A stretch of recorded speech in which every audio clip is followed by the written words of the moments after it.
Welcome to Pod Save America. I'm Jon Favreau. I'm Tommy Vietor. Jon Lovett is on vacation. Big birthday boy. Birthday boy is just taking some day off. Nah, he's 40 now, so he's feeling. I thought he was 50. On today's show, Republicans are in disarray as Donald Trump and Mitch McConnell fight over their party's chances to take back the Senate. Beto O'Rourke joins to talk about his run for governor in Texas. And Jared Kushner's new book gets one of the most devastating reviews we've ever read. I mean, it depends on how you're looking at it. It was a great review, in my opinion. We'll get to it. We'll get to that. Accurate, we'll never know. All right, let's get to the news. In the last week or so, most election forecasters have said that control of the Senate is now a toss-up, and none other than Mitch McConnell seems to agree.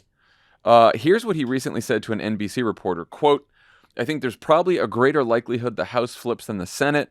Senate races are just different. They're statewide. Candidate quality has a lot to do with the outcome."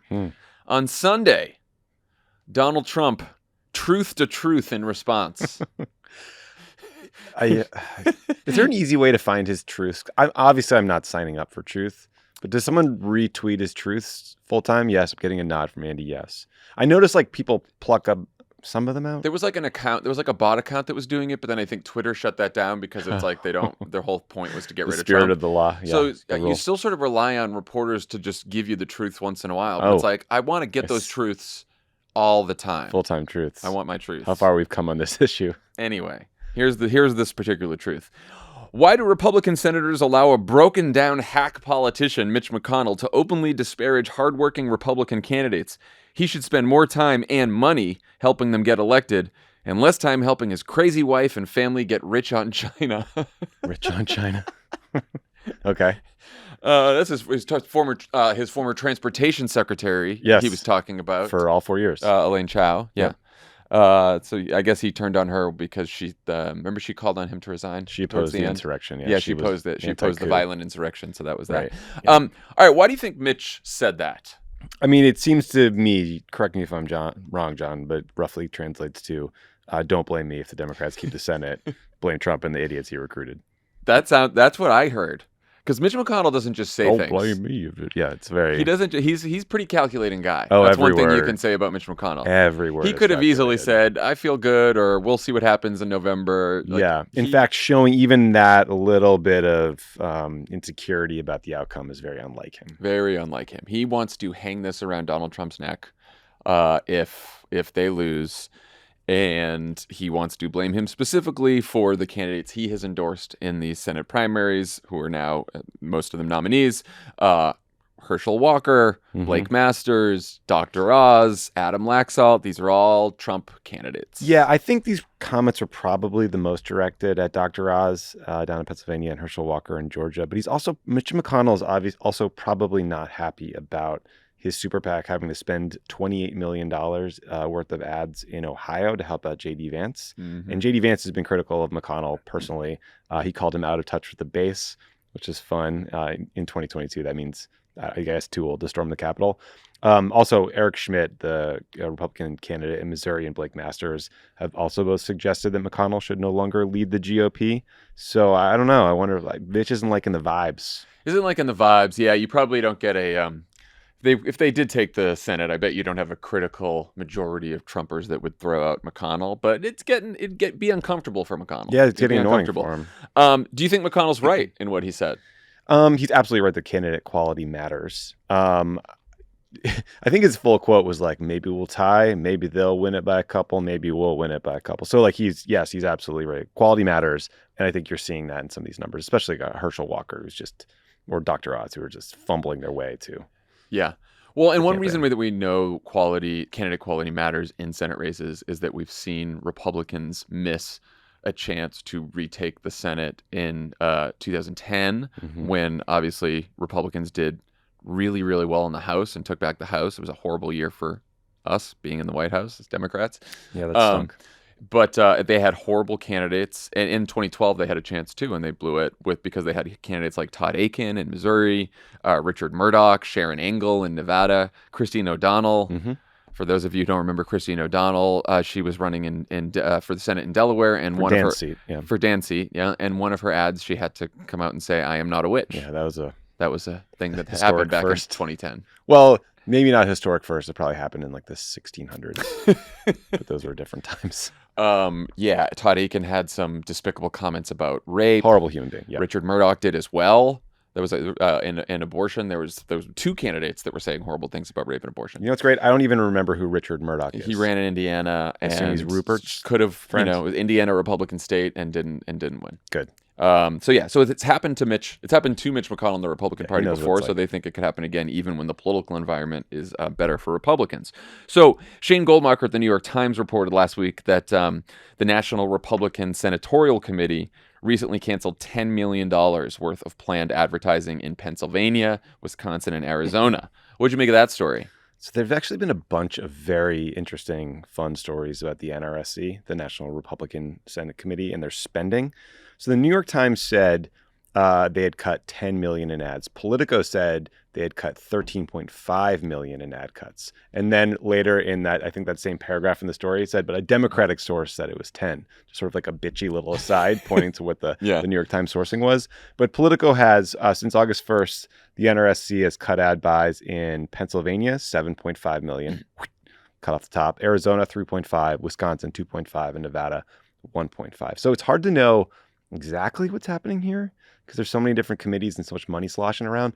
Obviously, John, in an ideal world, you don't cut ad spending. Let's just less than 100 days. Let's just go with the simple explanation. It's not good. I mean, there's all this spin from the NRSC in the piece that's like, well, we're moving it from the independent expenditure side, which is the side that you can't coordinate directly with the campaigns by law, to we're going to move some of it directly to the other side so we can coordinate with the campaigns themselves better, and it's just moving money around here and there and all that kind of shit. But that, like you said, the bottom line is you don't cut money. You don't cut spending this a couple months out before the election. Also, presumably, if you're buying ads 8 months out, 6 months out, a year out, you can kind of get a better rate than at the very end when everyone's trying to come in and the prices go up. We also do know that the NRC has already spent $36 million in ads so far. The question is just always like, what's going to happen with the super PAC spending? Because Mitch McConnell has this huge super PAC and he's dumping cash places. Peter Thiel is trying to personally buy the race in Arizona. And then he gave $10 million to J.D. Vance. The really, really fun part is that the Republicans hate Rick Scott. They hate Rick Scott, the head of the NRSC. And there were some stats in one of those stories. So the DSCC has nearly twice as much cash on hand as the NRSC, $53 million to $28 million, basically. The Washington Post said that Democrats are outspending Republicans by more than double in the Arizona race, 2-1 in Nevada, nearly 2-1 in Nevada, and 4-1 in Ohio, according to some media tracking firms. And then they say like it's not fundraising. The Republican Senate campaign has raised $173 million, but they're down to only having $28 million left.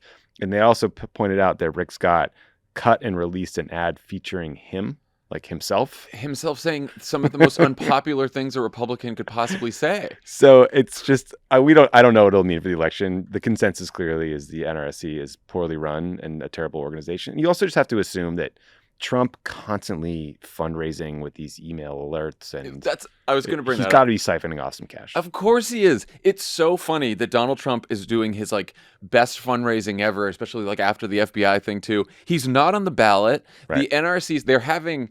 You're right that they raised a bunch of money. They're having low dollar fundraising issues. Like they're having trouble getting like the $5 and $10 donations from the base. So they have to relying on these like big billionaire donors and the super PACs. And the Win Red, that's their Act Blue version. They're down 12% in Q2 versus Q1. Yeah, it's like instead it's like Democrats are up. Give Rick Scott your money, and then he'll go on TV and tell people how he wants to eliminate Medicare and Social Security and raise taxes on working class people. It'll be great. Here's what we're gonna do.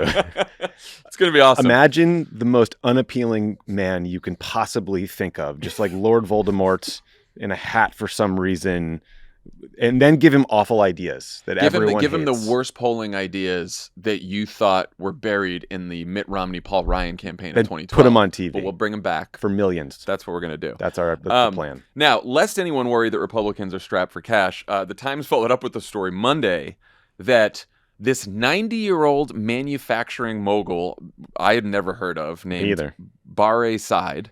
Is that how we're pronouncing it? I mean, is it like a bar class? Like a bar, it's spelled sort of like a bar class. Like a Zara landing page. Anyway, he made a donation worth $1.6 billion to a right-wing group called the Marble Freedom Trust, which is controlled by Leonard Leo of the Federalist Society.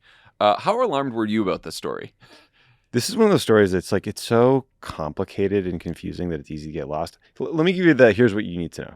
Leonard Leo, as you said, right-wing creep. Mm-hmm. I think he actually finally left the Federalist Society to move on to a new, equally murky role. I think he like sits on the board. Conservative still. donor role. Yeah, he's got like an honorary board seat. He's got his finger on the pulse. Leonard Leo basically owns stock in a huge chunk of the right-wing judges currently serving anywhere in the country, including Supreme Court justices like Roberts, Alito, Gorsuch, Kavanaugh, Barrett. He's buddies with Clarence Thomas from back in the day. Clarence Thomas once called Leonard Leo the number 3 most powerful person in the world. Yeah. So anyway, Federal Society, bad, powerful right-wing organization. It marries up sort of right-wing zealots, corporate money in the judicial branch. Not a good combo. So here's what happened here. This Leonard Leo starts this new organization called the Marble Freedom Trust in May of 2020. It's a nonprofit. This donor donates 100% of the shares of a company I think he started or he owned called Triplight. Who cares what it does? And then the company was sold to an Irish conglomerate for $1.65 billion. So that means I think the nonprofit pays no taxes on the sale. I suspect it also means that this original donor avoids any taxes on this sale. Correct. I don't think he gets to write off the profits because I don't think you can write off donations to C4s versus C3s. Yeah. But maybe. And whether or not that's the case, Here's the point. The real bad part is now they have $1.6 billion to spend on politics. 2 bad points. The campaign finance system is totally broken. Right. And now Leonard Leo has well over $1 billion to just shovel at every right-wing cause that he wants. And here's so much money. You brought this up many times because you're a Jane Mayer fan and you've read Jane Mayer stuff. You got my attention. But it's not just that they're spending this money or that they can spend this money on races, right? They are going to spend this on institutions, policy, think tanks, right? Like they are going local races, local institutions, media organizations, right? Like this is now the single largest political donation in history. $1.6 billion to seed this right-wing MAGA revolution all over the country, not just in electoral politics, but in every facet, every institution you could imagine. Yeah, ironically, under the IRS code, these are called social welfare organizations. Right. And so this is like, it's pretty scary. It's pretty so scary. much money. And it's so much money. They have like $1.4 billion left over just to do whatever they want with for forever. Anyway, so this is why we need to win the elections here. So let's talk about these Senate races and the quality of the Republican candidates that seem to be worrying Mitch McConnell. And we can just go through the map here. Sure. So the Senate's currently split 50-50. There are 4 Senate Democrats who are in competitive races: Georgia Senator Raphael Warnock, Arizona Senator Mark Kelly, Nevada Senator Catherine Cortez Masto, and New Hampshire Senator Maggie Hassan. How tight are these races? And what do you think about their Republican opponents? So, John, I checked back in with the 538 podcast this week. You did. Mostly? It's that time of year again. Well, mostly, yeah. I wanted to hear Galen ask just like a totally straightforward question, and then Nate kind of getting mad at the premise. Yeah, sort of like a little passive aggressive. Yeah, just sort of like, how dare you? there. Yeah, no, but they have it at 60% chance that Democrats hold the Senate. The odds in the House are worse, but improving. So you want to go through one by one? Yeah. Okay, New Hampshire. Maggie Hassan doesn't have an opponent yet. So that Republican primary is September 13th. The Sane poll, near and dear to your heart, and the St. Anselm's. Yeah. Hassan has a 44% approval, so she is clearly vulnerable. The leading Republican opponent is a guy named Don Baldock. I don't know how to say his name. That's right. He's a Trump big lie guy. He's a right-wing zealot. If he wins, I think we have a good chance. He's a retired brigadier general who wants the U.S. to be directly involved in the war in Ukraine. And he wants troops on the ground. Troops on the ground. He wants troops on the ground in Ukraine. And he called Governor Sununu a Chinese communist sympathizer. Wildly popular Republican governor, Chris Sununu, Chinese communist sympathizer. He also, by the way, doesn't believe that people should get to directly elect their senators.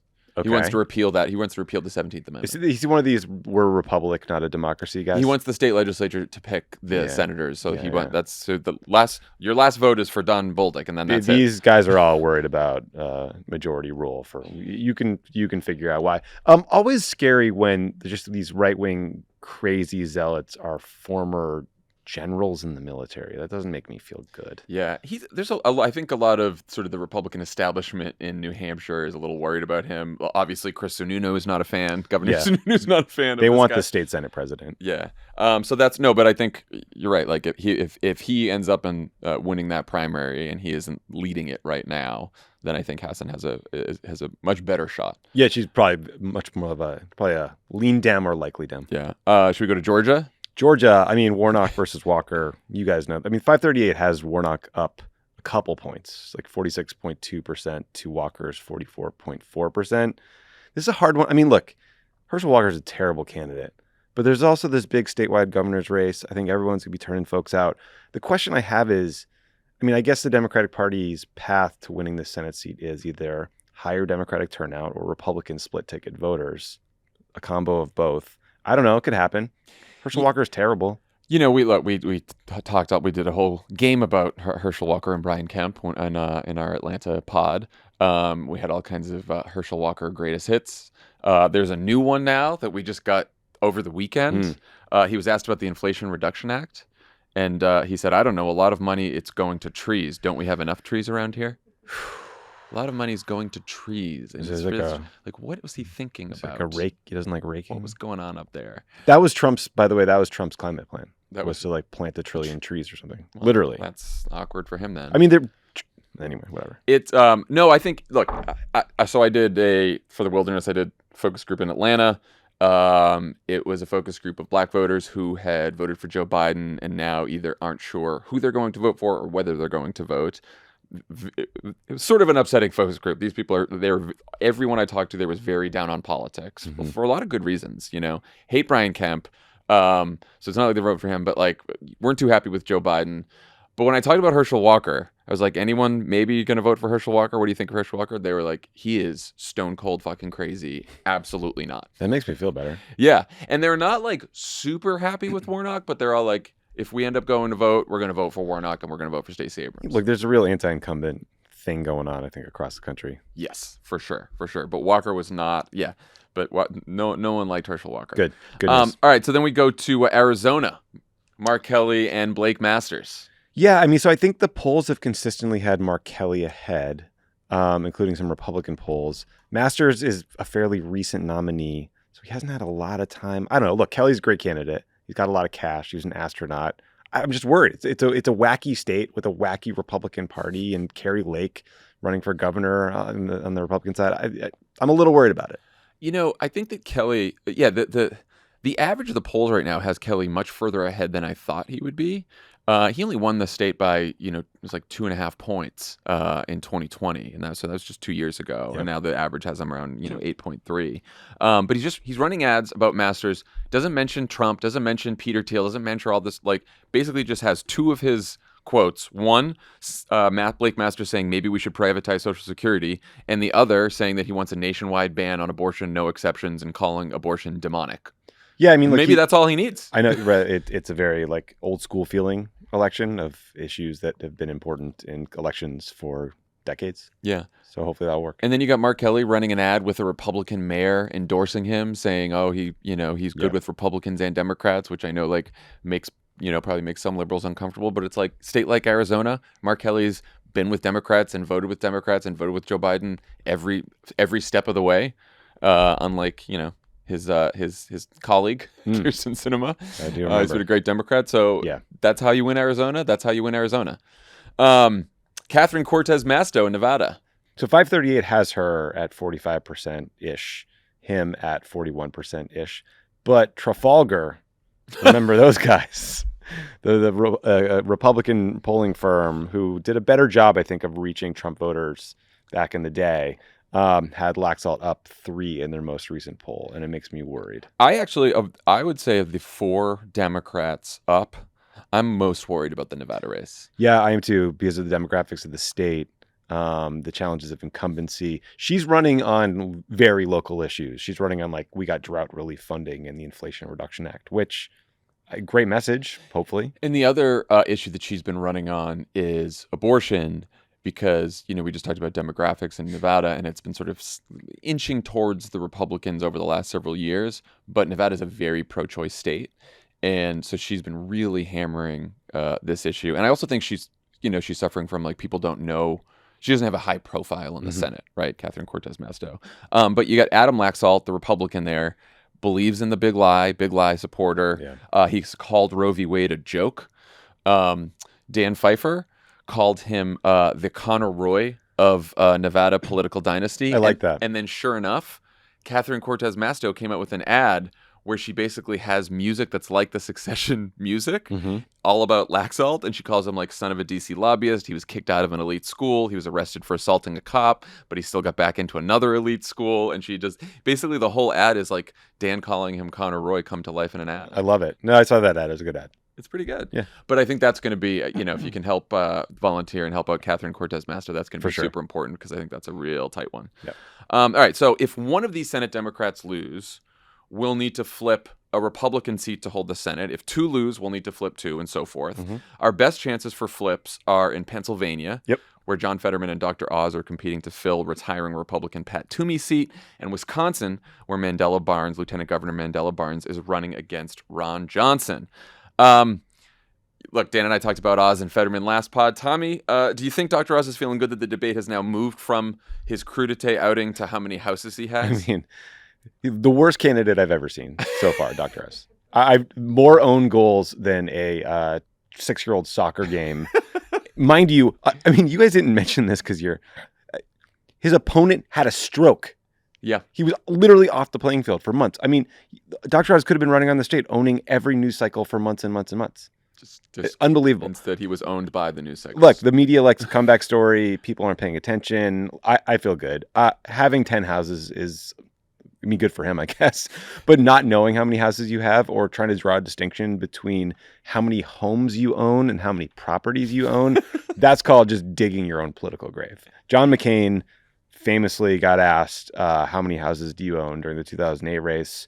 And we ran ads on it for months and months and months. This campaign is like all of our best McCain's out of touch and Romney's out of touch hits times a million. Yeah, it really is. It's truly something to watch. It's amazing. Crudité.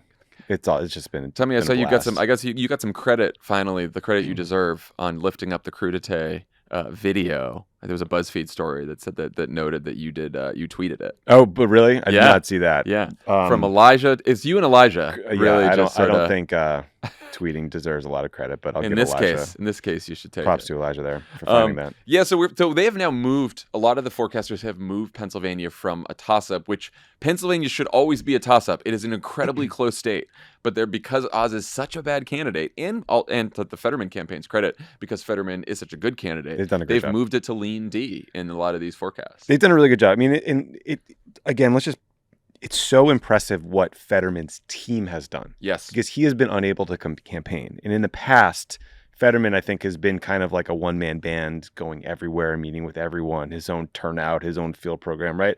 And because he had a stroke, he was unable to really campaign hard. And his team just filled the gap in such an impressive way with all these great digital ads, super creative attacks on super creative attacks on Oz, great use of their Oppo file, which is voluminous. Yeah. There's lots of hits to be had on Dr. Oz, but they deserve a ton of credit. Seems like a fun campaign to be on.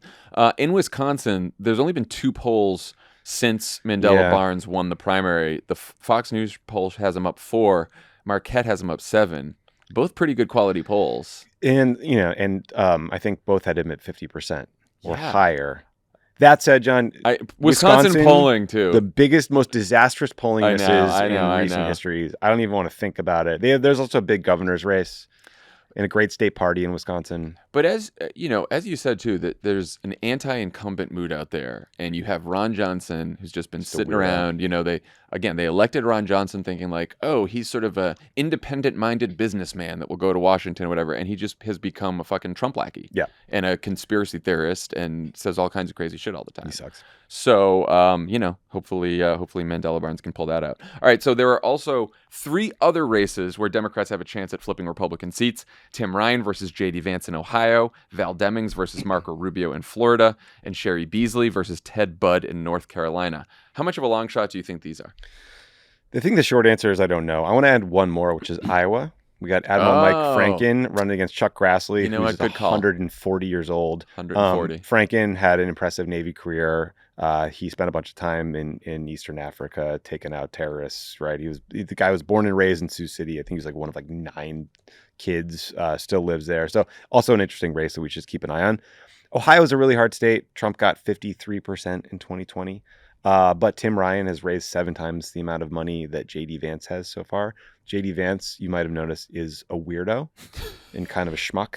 Yeah. But I'm worried about, super PACs riding to J.D.'s rescue with a bunch of cash like Mitch McConnell just did. Can I read you a line from a J.D. fundraising email that was just sent today? Yes.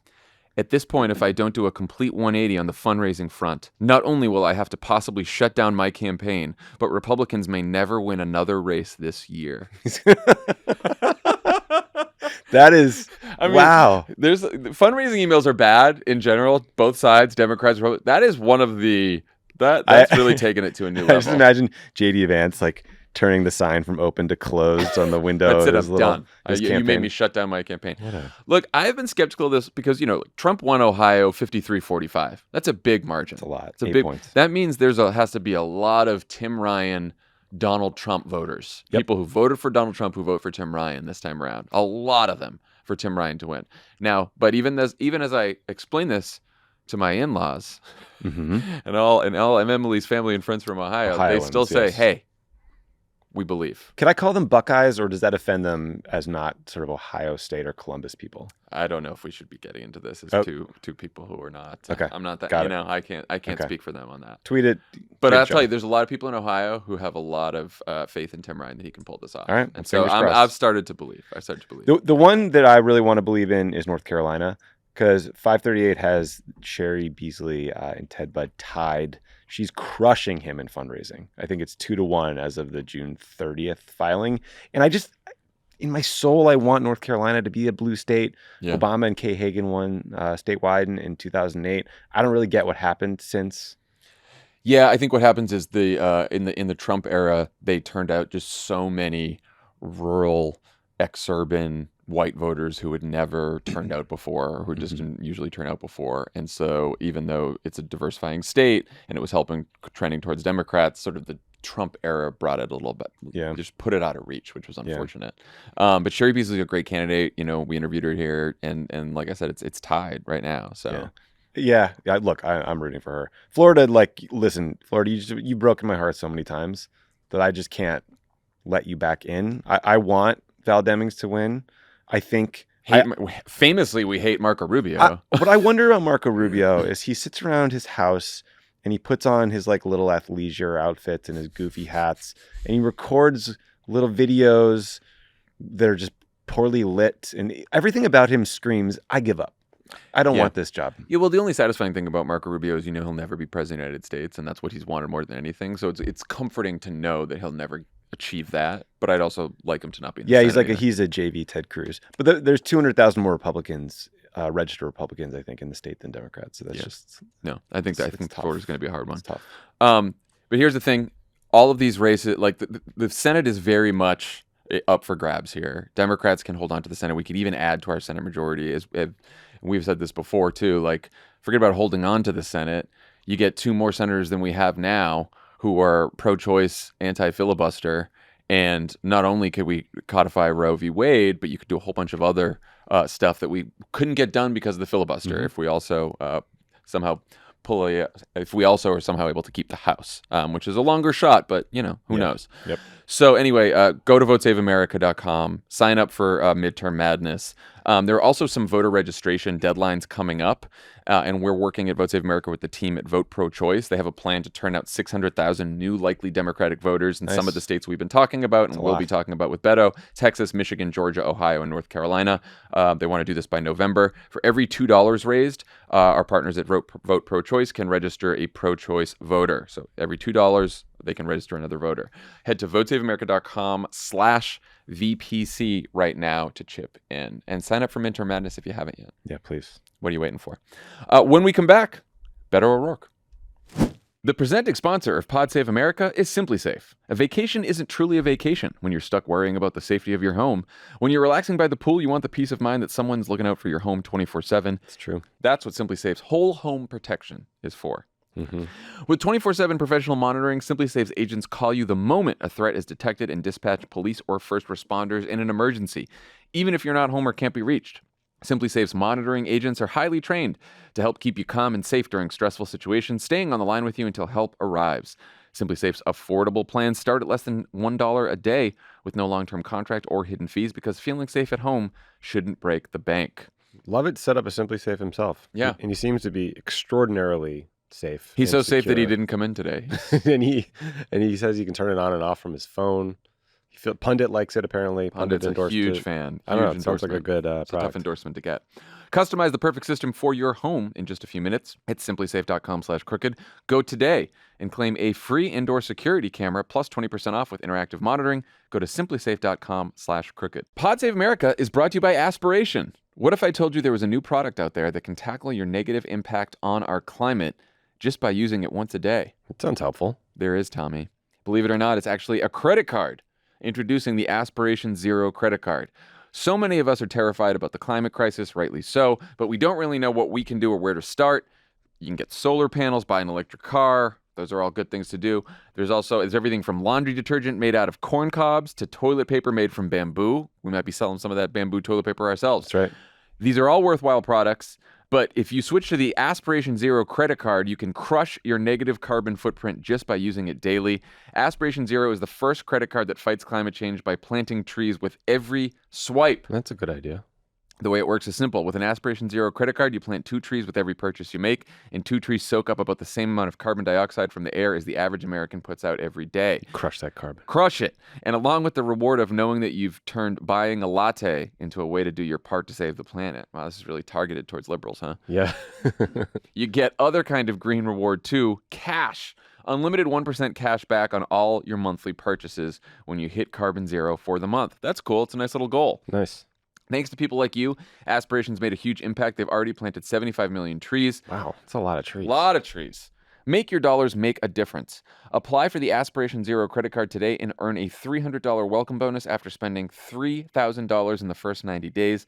Apply right now at aspiration.com/crooked to go carbon neutral effortlessly and earn a $300 bonus. Go to aspiration.com/crooked. The Aspiration Zero MasterCard is issued by Beneficial State Bank, pursuant to license by MasterCard International Incorporated. Good credit required. Terms and conditions apply. Pod Save America is brought to you by The Daily Show with Trevor Noah, Ears Edition podcast. It's a busy world out there, people. I know you want to stay informed and entertained, but I also know you don't always have time to absorb all the information and entertainment you need. That is where The Daily Show with Trevor Noah, Ears Edition podcast comes in. On the podcast, you can listen to full episodes, revisit your favorite interviews, and hear exclusive bonus content with new episodes every day. You can get today's biggest news across politics, entertainment, sports, and more, delivered straight to your ears. And if that doesn't satisfy your Daily Show cravings, you can dive deeper with the Beyond the Scenes from the Daily Show podcast, where correspondents and writers from the show go deeper on all your favorite segments from Daily Show's past. It's an all-you-can-hear buffet. Listen to The Daily Show with Trevor Noah, Ears Edition podcast on the iHeartRadio app, Apple Podcasts, or wherever you get your podcasts. Joining us now, a longtime friend of the pod who is now running to be the next governor of Texas, Beto O'Rourke. Beto, welcome back. Hey, thanks for having me back. Good to see you both. Great to see you. You too.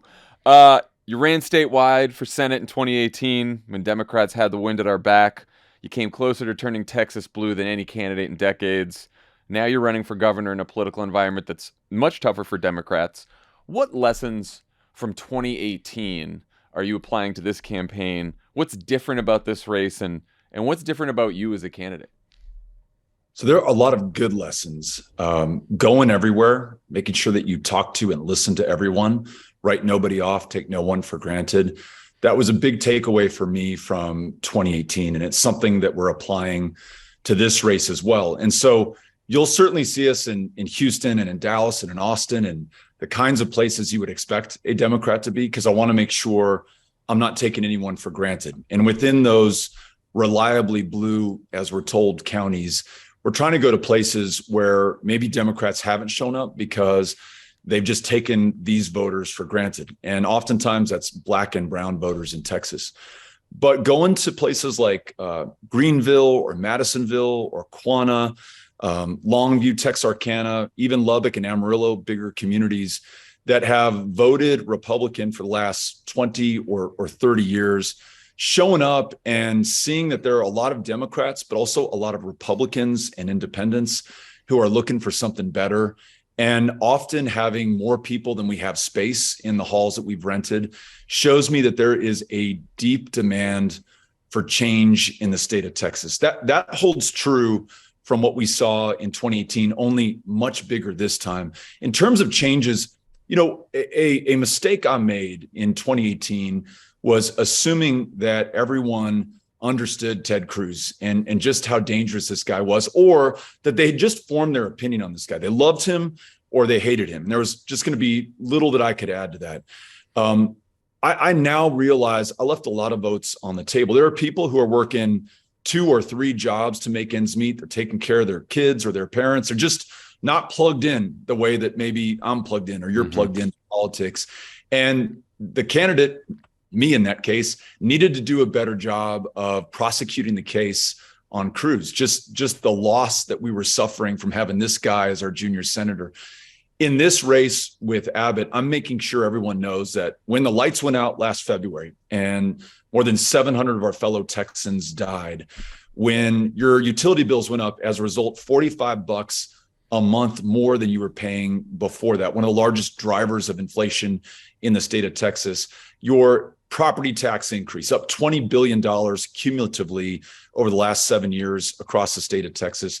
5 of the worst mass shootings in U.S. history in 5 years on this guy's watch.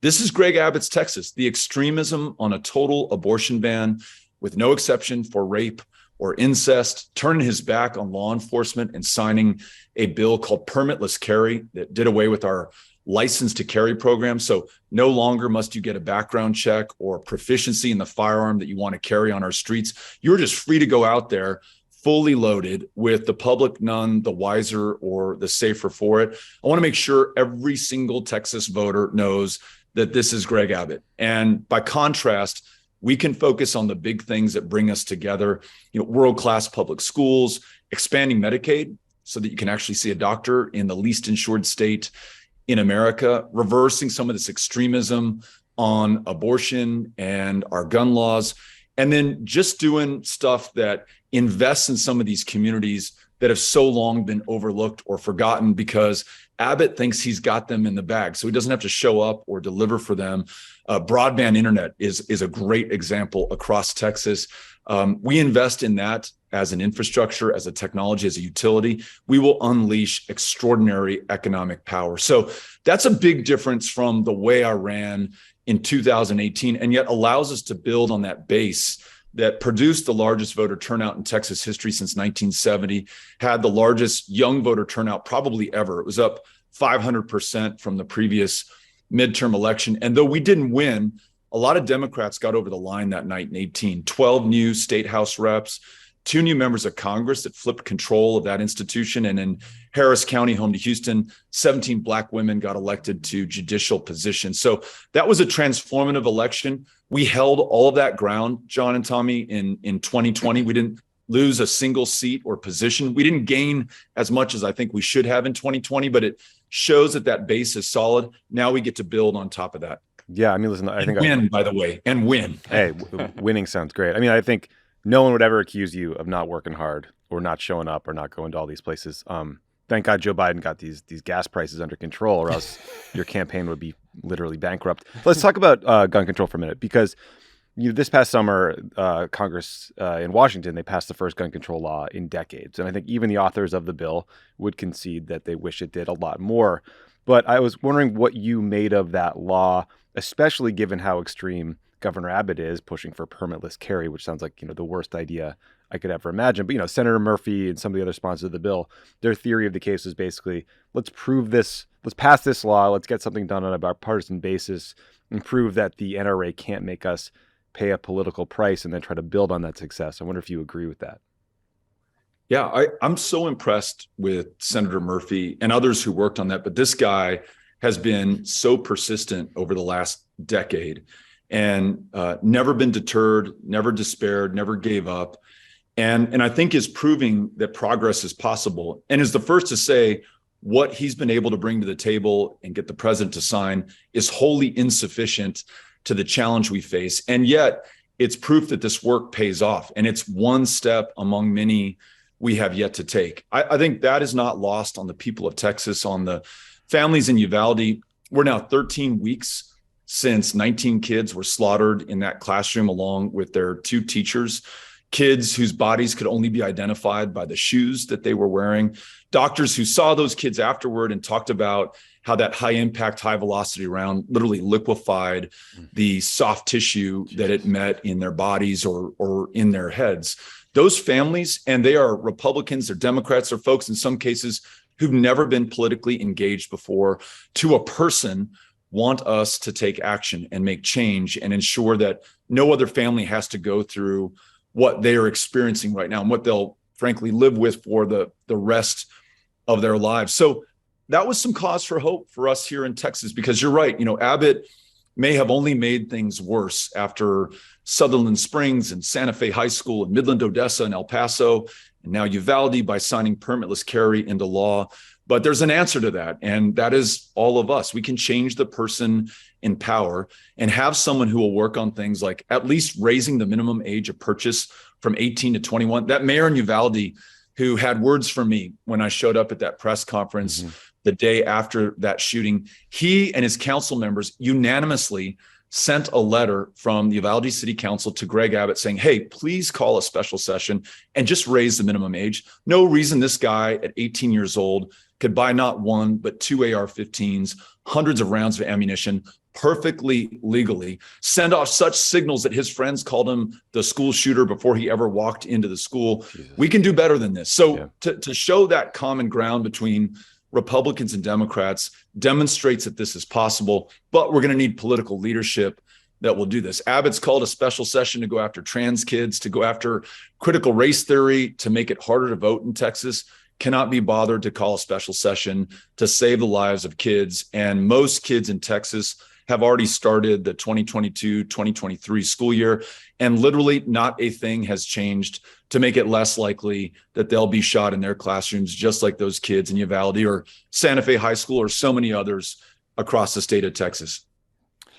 One trend that we saw in the 2020 election is a shift towards Republicans among Latino voters, both nationally and in Texas, especially working class Latino voters in more rural areas around the Rio Grande Valley.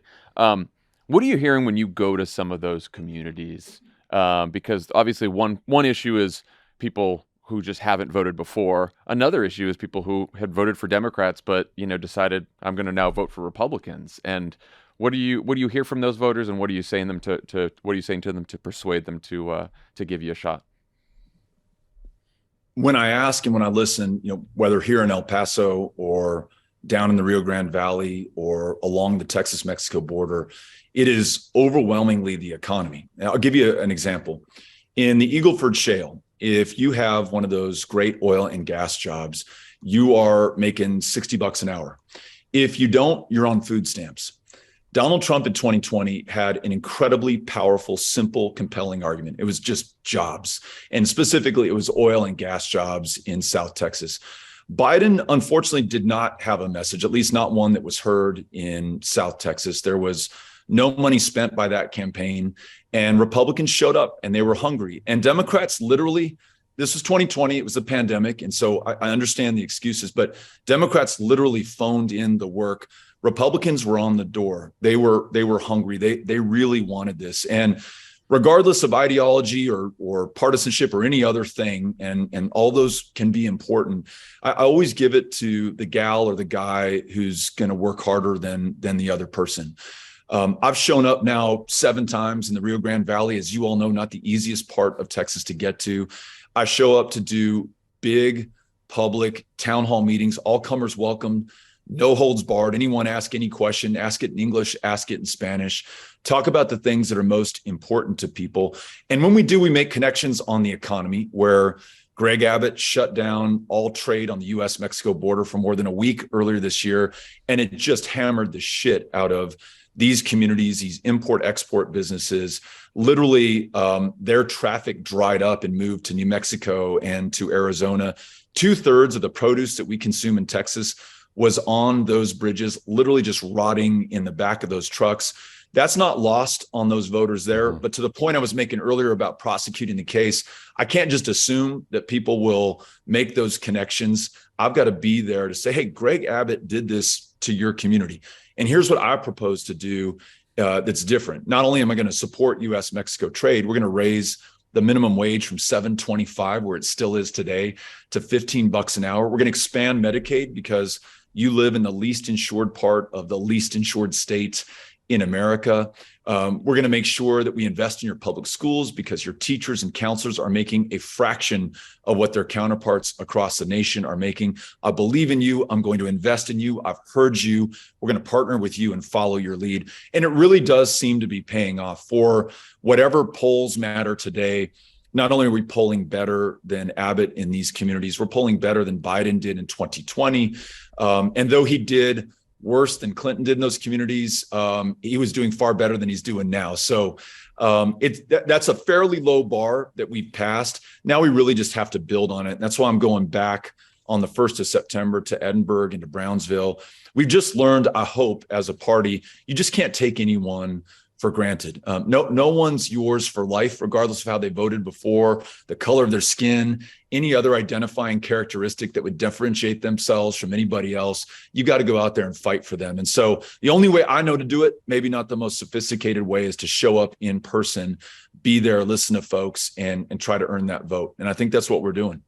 So you mentioned earlier, we were talking about Greg Abbott on gun laws and how extreme he has been or continues to be.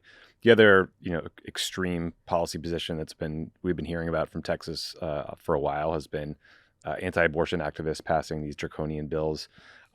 That became more of a direct threat to everyone in the state when the Supreme Court Dobbs decision came down. How did that decision impact what you're talking about and what you're hearing from voters, and whether it is or isn't motivating people? Because we're starting to see, instances like in Kansas where folks are coming out because they don't want the government restricting the kind of healthcare women can get. Yeah, so it's so important to remember that 50 years ago, half a century ago, abortion was just as illegal in Texas then as it is today. And it was Texas women who ended up delivering for Texas women. So Jane Roe, as you all know, was a Texas woman, but her two attorneys, Sarah Weddington and Linda Coffey, who still lives in Dallas, Texas, successfully prevailed upon an all-male United States Supreme Court to win protection for the right to privacy, to make these very personal and painful decisions. Texas women came through in 1972, 1973. I'm confident Texas women are going to come through in 2022. And I see it wherever we go. I mentioned being in Greenville, in Hunt County, and unless you're from there, you're not passing through there. You have to want to go to Greenville or Hunt County to be there. We had a gym for 500 people, reached capacity, 300 more waited outside. And I guarantee you, those 800 folks coming out in Greenville are not there primarily to see me or to rally for the Democratic Party. They are there to fight for and work for change. And that Dobbs decision, the total abortion ban with no exception for rape, no exception for incest in the state of Texas, that starts at conception in a state that has one of the highest rates of maternal mortality in the world, because as you've foreclosed options to seek an abortion, you've also turned them away for cervical cancer screenings, family planning help, just to see any kind of doctor at all. People are meeting the moment. And it's one of the very silver linings, I guess, in this really dark sky that's descended over the state of Texas, is people aren't having it. And they're going to do everything they have to do in order to change it. And I do think we saw that in Kansas. I know that I'm seeing that on the ground across the state of Texas right now. And you better believe that will show up in the votes counted on the night of November 8th. I mean, the polls have us, Quinnipiac says 5 down, others say 2 down, others say 7 down. We're probably somewhere around there, but I don't know that polling can measure the anger, the deep drive, the work ethic that people in Texas have that's going to produce the victory that I know we're going to see on the night of November 8th. This decision, the extremism of Greg Abbott, that's going to have a lot to do with the result that we see. Somehow in the middle of this campaign, you managed to write a book about voting rights called We've Got to Try. It seems as if people who care about voting rights nationally, and especially in Texas, haven't had a lot to celebrate lately, speaking of dark clouds. And, one of the more pernicious effects of voter suppression is that it makes people think, like, why even bother if the system is so rigged? Why should I even do this? What do you say to that? Yeah, I started this book about 2 years ago trying to answer that question because there's this temptation to despair, very understandable given the attack on women's reproductive rights, the LGBTQ community in the state of Texas, the fact that our electricity grid does not work when it gets too cold and literally people freeze to death in the energy capital of the world. The way I see it, these things would not be happening if more people had the ability to vote, if more voices were heard. This is not a reflection of the majority of us or who we are at our core as Texans. This is the product of a very rigged system where 750 polling places have been closed in the last decade, almost twice as much as the next closest state. A gerrymandered system based on race where Black and brown Texans are drawn out of a congressional district to minimize not only the power of their vote, but Jon, to your point, the likelihood that they will vote at all. And so against that, I wanted to know, what can we do? And by looking at Texas history, and specifically this extraordinary story of a guy named Lawrence Nixon, a Black physician who lived in El Paso more than 100 years ago, I learned that not only can we overcome this attack on democracy and voting rights, we've overcome it before against much greater odds. This guy was fighting against the white primary. 1923, the state legislature here said, if you're Black, you can't vote, literally. Like, no, how many jelly beans are in the jar, or here's a literacy test, or quote the state constitution, just in black and white forbade African Americans from political participation. This guy fought it. He said, I've got to try, when he was told that he could not vote. Won 2 signal Supreme Court victories, finally won integration in 44, and it set the path for the first Texas president, LBJ, to sign the Voting Rights Act into law in 1965. So it's an extraordinary story, and it happens here in Texas, which again, today is the epicenter of voter suppression and voter intimidation, the toughest state in the nation in which to vote, toughest in which to register. And yet that doesn't have to be our future or our fate. We can change that, but it's going to take extraordinary courage, really tireless work, and it's going to take a lot of people. And thankfully, in this campaign, as an example, we've got 83,000 folks who volunteered to take shifts, knocking on doors, registering people to vote, having conversations with folks who've been the very targets for suppression and intimidation. So the stories in this book are stories of people like Lawrence Nixon or Opal Lee, who walked from Fort Worth, Texas. She's now 95 years old, to Washington, D.C. to prevail upon, first President Obama and then President Biden and members of Congress to make Juneteenth the first federally recognized holiday in decades, and a holiday that recognizes the work that's taken place, but also the work left to be done. So some pretty inspiring people here in Texas who remind us that we can do this because we've done it before. So I hope that people read the book, take some inspiration from these stories as I have, and then put in the work to make sure that we come through. Man, I feel bad following up that hopeful, optimistic question with this dark shit from me. But the flip side of all the good things you're trying to put into the world is a lot of what we're hearing in conservative media, which is increasingly conspiratorial and sometimes violent rhetoric. I mean, Tucker Carlson's show is just agitprop about the Great Replacement theory. That's led to real world violence.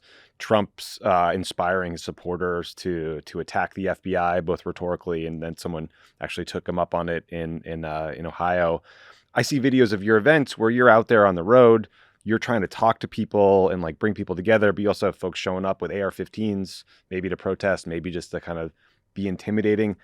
You're on the front lines. What does it feel like out there? Are you concerned about where the rhetoric is going? Are you concerned about, I don't know, the safety of politicians who are just trying to do their jobs? Yeah, I'm concerned about all of this. I think You all see this and feel it. And I think anybody looking at this country today should be able to see it. Certainly the history books written, decades from now will illustrate this or demonstrate that this is a defining moment of truth for us. We are about to either save and restore this democracy or lose it forever. And I don't know a better way to put it. And I guess that can sound dark. The other way to look at it is, how many generations have the great fortune to fight for the right to vote in this democracy? Johnson, in that amazing speech in 1965, where he's been inspired by John Lewis, who was nearly killed crossing the Edmund Pettus Bridge, says, look, at Concord, at Appomattox, and now in Selma, all of us fighting for this right to vote, this great democracy, and laying that charge at the feet of the members of Congress, like, look, you all can do something about this. And by the summer of that year, he was able to get an almost all-white Congress, including many significant senators and House members from the South, to expand the franchise and create the first true multiracial democracy in American history. We are a generation now that has that fight before us, as theirs did overcoming Jim Crow. And in this book, we've got to try to tell the story about what happened in Texas post-Reconstruction, where African Americans still held elected office, still nominally were able to vote, and came up against, kind of the precursor to the Ku Klux Klan in the state of Texas, these armed vigilantes who would go in and literally steal the vote at polling locations. Very reminiscent in some ways to me of what happened on January 6, 2021. You'd have legitimate, lawfully decided elections, and this very violent white minority would come in and literally steal the ballot box, shoot people, open violence and civil strife in some of these counties in Texas. And then United States Congress and very well-meaning people catch wind of this, hold these hearings, investigate it, come up with an elections bill, not unlike the one that we have on the table right now in the United States Congress, that will allow for federal protection for voting rights in the states of the former Confederacy and throughout the rest of the country, for that matter. And you have this pro-democracy party, the Republicans at the time. They have a majority in the House. They have a majority in the Senate. They just elected a guy who ran in part on a platform of protecting the right to vote. And this elections bill passes the House. It's going to pass the Senate, and it gets hung up on a filibuster. And they're unable to get it done. This is by 1890. And so you wait 75 years until 1965 and LBJ, building on the work of Lawrence Nixon, to truly realize that opportunity that was present back in 1890. Part of the message from this book is we may be at an 1890 moment where if we don't get our act together and save this democracy, how many decades will we be in the darkness again, or will we ever get it back at all? So that's why I use the language that I'm using. I think this is a now or never moment. I don't know that you get a 2024 unless you come through big in 2022, because to your point, Tommy, there are people in positions of power and now running for greater power who deny the legitimacy of the last presidential election. And I guarantee you will deny the legitimacy of the vote if their candidates don't prevail in future elections. We've got to win this one this time, and no bigger battleground than the state of Texas. This is the epicenter of it all. Win it, and it forever changes what is possible, and I think protects our democracy going into another historical presidential election. So it's all on the line, and nowhere more so than right here. Beto, it's always great to talk to you. It's so inspiring to see you out on the trail again, and to see you continue to be in this fight with such determination and such joy. So we appreciate that, and good luck out there. Stay safe. Thank you. Thank you both. Now a word from our sponsor, BetterHelp. Discuss ways you take care of your mind, or share if that's something you haven't thought much about. Exercise, talking to nice people, sleep. Yeah, hopefully. Yeah, getting some sleep, eating a little better. Hanging with friends, family. Yeah, it's important. How we care for our minds affects how we experience life. So it's important to invest time and care into keeping them healthy. There are plenty of ways to support a healthy brain, like learning a new language or taking power naps. There's also BetterHelp Online Therapy. BetterHelp is online therapy that offers video, phone, and even live chat-only therapy sessions, so you don't have to see anyone on camera if you don't want to. It's much more affordable than in-person therapy and is available worldwide. BetterHelp will assess your needs and can match you with your own accredited therapist in under 48 hours. Visit BetterHelp.com/PSA and join the over 2 million people who've taken charge of their mental health with the help of an experienced professional. Our listeners get 10% off their first month at BetterHelp.com/PSA. That's BetterHelp.com/PSA. Pod Save America is brought to you by Cariuma. Look, you already know we're freaks for Cariuma shoes. They look cool. They're comfortable. They're available in both bold prints and neutral colors that I love wearing all the time. John. We're excited to announce. This is an announcement. There's an announcement. There's a lot of talk right there, but now stop whatever you're listening. It's probably been going in. It's like just Lovett doing his blah blah kind of thing. Yeah, it's Lovett doing his blah blah. blah. There's a real announcement here. Throwing a little beep, beep, beep, beep. Yep, throw it in right there. What was that? Cricut and Cariuma have collaborated to launch our own co-branded Aka low tops in 2 designs that we think you'll really love. Crooked shoes, people. Cricut and Cariuma shoes together. These sneakers are everything you love about both Cricut and Cariuma. They're made ethically and sustainably from organic cotton canvas, natural rubber, cork, and recycled plastics. And every pair you buy plants 2 trees in the Brazilian rainforest through Cariuma's in-house ecological restoration program. They're just as good on the outside with 2 ways to wear your progressive values. One shoe is covered with an I voted sticker print that our design team knocked out of the park. It knocked it out of the park. And the other is a classic white sneaker with the words "No Steps Back." Sneakers that I'm literally wearing right now. I don't want you all to know something.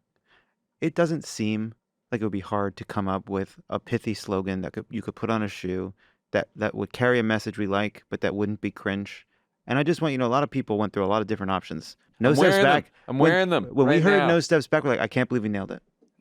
We nailed it. It's a timely political rallying cry. Outside of the park. It's a subtle shoe pun. Not a ground rule double. It's a what subtle more do you shoe want? pun. You want is a the key timeless thing. political rallying cry plus a subtle shoe pun. A timeless political rallying cry, as we say. As always, a portion of the proceeds from these shoes and any item you buy from Crooked's store goes to Vote Riders, the leading organization focused on voter ID. They inform citizens of their state's voter ID requirements and help them secure the documents they may need to vote. And you can support them just by picking up some new Crooked kicks. And it's a subtle shoe pun. You can check out both designs and claim your pair at crooked.com/kicks. All right, before we go, we just wanted to let everyone know that the book that no one was waiting for, Nobody, is now available for purchase. It's called Breaking History, a White House Memoir by Tommy's favorite public servant, Jared Kushner. It is, for some reason, 492 pages. just 492 pages. What? I mean, what? He was an advisor in the White House for 4 years. What is he writing for 492 pages?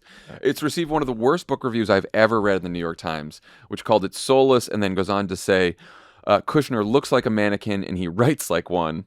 That's one of their nicer lines. Mm-hmm. Tommy, would you like to share some of your favorite parts? I know you've been waiting a long time for this. Yeah, listen, so Jared is the worst. He bought his way into Harvard, he married his way into power, and now he's trying to ghostwrite his way into the story he once written about himself, and I just don't think we can let him do that. This, I think, was my favorite paragraph in this book review. Who wrote this book review? Can we do a little fast Googling here? We got to give this person the credit they deserve. That's a good idea. This book is like a tour of a once majestic 18th century wooden house, now burned to its foundations, that focuses solely on and rejoices in what's left amid the ashes, the 2 singed bathtubs, the gravel driveway, and the mailbox. Then later it goes on to say, reading this book reminded me of watching a cat lick a dog's eye goo, because he's such a suck up to Donald Trump. My favorite part is the review talks about how Jared recalls every drop of praise he's ever received, such as these lines are in the book. You deserve an award for all you've done. Jared's a genius. I've been in Washington a long time, and I must say Jared is one of the best lobbyists I've ever seen. And then the book reviewer goes on to write, a therapist might call these cries for help. I love that too. By the way, the reviewer is an individual named Dwight Garner. And he's been writing book reviews for the New York Times for quite a while. Since 2008. I just want to say, Dwight, you're a brilliant writer. He does make a point towards the end that I think really captures Jared too, and how useless he is in general. Because he's like, look, Jared's not going to impress any like moderates or Democrats. Like no one likes Jared's not like an intellectual heavyweight by any means. Right? So who's this book for? It's certainly not for the MAGA base either, because they don't trust him, right? They like their Don Juniors. They like Donald Trump, right? They don't like Jared Kushner. So he ends up calling him, he says, he's a pair of dimples without a demographic. Yeah, that was beautiful. Which I think that is true about Jared. There's just the utter lack of self-awareness. There's a description of breaking up with Ivanka and then getting back together, and it kind of going down on Rupert Murdoch's yacht. And they say they were having lunch at Bono's house in some town in the French Riviera. Rupert stepped out to take a call. He walked back in, whispered something in my ear about buying the Wall Street Journal. And then he's like, after lunch, Billy Joel, who'd also been with us on the boat, played the piano while Bono sang with the Irish singer-songwriter Bob Geldof. First of all, Jared's occupying this world of... Does he just hang out with 70-year-olds all day long? Yeah, I mean, yeah, I think. Just hang out with the Murdoch family? Like his father-in-law. It's pretty... So I mean, he did do the whole, Middle East peace thing. So he did not do fucking Middle East. You have to give him credit for that, The Middle East, doing Middle East peace means a Palestinian state. I'm so pissed off at how this has gotten bastardized and twisted by sociopaths like you. Just because you get autocrats in the UAE to cut a deal with the Israeli government because we pay them off with some weapons. That's not Middle East peace. Look, you can't. It's a trade agreement. It's always Trump is bad. Trump is bad. The Abraham Accords, one of the greatest accomplishments of the 21st century, and you just can't even give it the kind of acknowledgement it deserves. I hope that you and Ben read that part of the book aloud on Pod Save the World about his exploits. I think it'll just be insufferable. I've read like 200 pages. I've been trying to kick around an idea. So back in the day, we had some fun bets on this show. Mm-hmm. We had like the Awesome Blossom or whatever, and other associated things. During what year we were forced to tweet things against our will. Yes, tweet against our will. I wanted to put forward an idea for a competition where we crowdsource it, or maybe we just pick amongst ourselves the worst political biography, and the loser has to read it and write like a 2-page book report. John and John have been resisting this idea because they're functionally illiterate unless it's a bunch of tweets stacked together. I don't know how do you lose this? What is the game? You've never said. I don't know. We're talking about betting on Here's races. The thing. Tommy wants to write a 2-page book report about Jared Kushner's book, and he's looking for a device to get himself to the point where he can write that. And he's backed into this competition thing, which I'm ready to compete. Do you want to do prediction? Should we predict the midterms? Even though we're out of the prediction. I know, business? but we're trying, and then. You guys come up with feel a contest. an obligation. Let us know. Maybe there's a contest that we could let us know what the contest is. We'll all feel obligated to have the rosier prediction because we don't want to upset anybody, if their campaign doesn't win. We've got Dan Pfeiffer, the biggest optimist now. Dan's running around telling everyone that Democrats are a lock. Yeah, I don't like who Dan has become with this optimism. Dan has succumbed to optimism. We lost Dan into optimism. People complain about nepotism. I'm the one who got the steal here. That's maybe my favorite thing. It's got to be a Trump quote. This is, the most un-Trump sounding quote in the history of regurgitating Trump quotes. Jared Kushner. I'm going to be really sad if a bunch of people buy this book. Don't buy this book. There was also a review by Peter Navarro, the former trade advisor, that took it down. Not a fan of Jared's. Many of the Trumpers were not fans of Jared's, and many of the people who worked in that White House. It was number 1 on Amazon today. I know. I wasn't going to bring that up, but well, look, the truth sometimes hurts. I do think you can easily kind of juice those numbers. Like, listen, Jared Kushner just got a $2 billion check from the Saudi government for his little investment fund, despite never having invested money before. He will be getting probably a 2% management fee on that money. Yeah. And then if he invests it and makes a profit, he'll probably get 20% of those profits. So what I'm saying is he's a shitty little rich kid sitting on a ton of Saudi money now.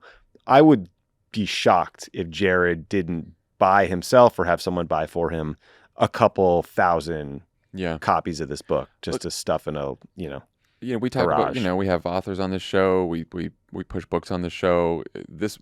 Don't buy this book. If any of you and then go tell your friends don't buy this book, and then have them tell their friends don't buy this book. Spread the word. Was Abby Hoffman steal this book? Just no one needs to read this book. No, you're not going to learn anything. Anyway, thank you to Jared for writing it so we could read that review, because that was very enjoyable. Great review. Dwight Garner. Thank you. Come on the show. Please never review anything that Thank you for the review. Thank you to Beto O'Rourke for joining us today. And we will talk to you on Thursday. Bye, everyone. See ya. To post or not to post? That is the question for the hosts of Dare We Say this week. Josie Toda, Alicia Pascal Pena, and Yasmin Hamidi talked about performative activism and how social media has mobilized the activists in all of us for the best and for the worst. Plus, there's a new segment called The Ickuation Room, where the girls discuss one of the most polarizing topics, the Zara landing page. Zara. I knew it was called Zara. I knew it was Zara. Leave it in. Leave that Zara. No one corrected me. I corrected myself. You don't want to miss it. I don't know anything about what's wrong with the Zara landing page. Do you, Tommy? No, it's just we know it's where Nick Shapiro gets all his shirts. We do know that. Friend. Anyway, you don't want to miss Dare We Say. New episodes drop every Thursday wherever you get your podcast. Now I got to find out what's wrong with the Zara landing page. I'm gonna have to download. Don't go looking now. Don't go looking now. Okay, you're right. Also, check out the Crooked Store to find all new Vote Save America merch in the Crooked Store. Well, that's weird. Check out the Crooked Store to find all new Vote Save America merch. A portion of every single order on the Crooked Store goes to Vote Riders. That is the leading organization focused on informing citizens of their state's voter ID requirements and helping them secure the documents they may need to vote. So check out crooked.com/merch for the latest drop. Then head to votesaveamerica.com to find out how to get involved and do your part in leading up and do your part in getting involved in this year's midterms.